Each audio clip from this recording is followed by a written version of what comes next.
ಬಾವಿಯಲ್ಲಿ ಬಿದ್ದು ಬಾಲಕ ಸಾವು. ಕೋಹಳಿ ಗ್ರಾಮದ ಕಕಮರಿ ರಸ್ತೆಯಲ್ಲಿರುವ ಮಂಟೂರ ತೋಟದ ನಿವಾಸಿ ಸಂತೋಷ್ ಮಂಟೂರ ಈತನ ಮಗ ಪ್ರವೀಣ್ ಸಂತೋಷ್ ಮಂಟೂರ್ 9 ವರ್ಷ ಮೃತ ಬಾಲಕ.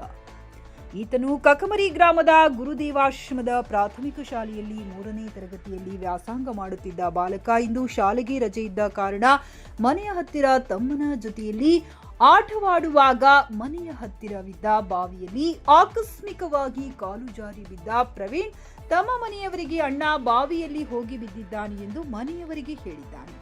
ನಂತರ ಮನೆಯವರು ಕೂಡಿ ಬಾವಿಯಲ್ಲಿ ಹುಡುಕಾಟ ಪ್ರಾರಂಭಿಸಿದರು. ಕಾರ್ಯಾಚರಣೆ ನಂತರ ಗ್ರಾಮಸ್ಥರು ಅಥಣಿ ಅಗ್ನಿಶಾಮಕ ದಳಕ್ಕೆ ಕರೆ ಮಾಡಿದರು. ಸ್ಥಳಕ್ಕೆ ಆಗಮಿಸಿದ ಅಗ್ನಿಶಾಮಕ ಸಿಬ್ಬಂದಿಯವರು ಸತತ 6 ಗಂಟೆಗಳ ಕಾಲ ಕಾರ್ಯಾಚರಣೆ ನಡೆಸಿದರು.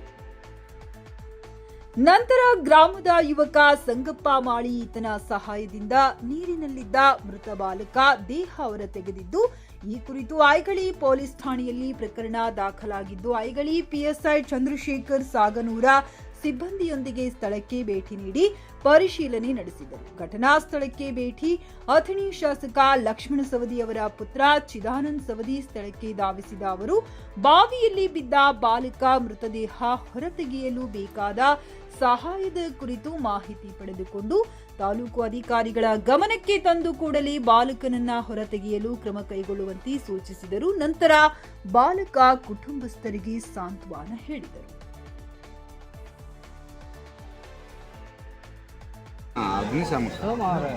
ಎಮರ್ಜೆನ್ಸಿ ಐತೆ